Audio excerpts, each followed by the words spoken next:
Tuneful Toots. The little engines of the narrow gauge railway were always busy. They went uphill and downhill all day long. Rusty's favorite journey was by the lake. He liked to toot his horn there. The sound echoed around the hills. Rusty's horn was special. It had two notes, one high and one low. Rusty thought he had a very tuneful toot. But the other engines thought it was the worst noise they'd ever heard. And that made Rusty sad.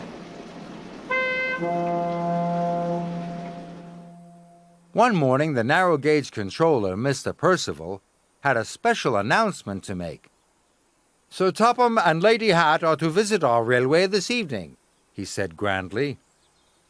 "This is a very special occasion, so a brass band is coming to play for them," Mr. Percival added. The engines were very excited. But Rusty was most excited of all. He loved the sounds of a brass band.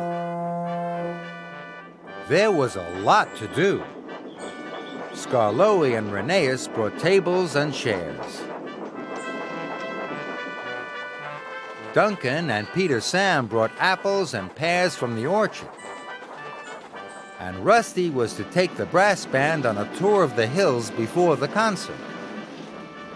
When Rusty pulled into the transfer yards, Mr. Percival was waiting with the brass band. Rusty couldn't help but toot his horn, high and low. At that moment, Thomas chuffed into the transfer yards with the bandstand.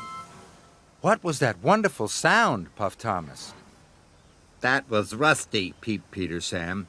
"He thinks his horn is special, but we don't." "Well, I think it's special," wheezed Thomas. This made Rusty very happy. No one had ever liked his horn before. "Rusty, the brass band are ready for their tour of the hills," called Mr. Percival. "Yes, sir," hooted Rusty. The brass band was soon on board, and Rusty pulled quickly out of the station. "Don't be back late," Mr. Percival called after him. But Rusty didn't hear. He was tooting his two tones loud and clear.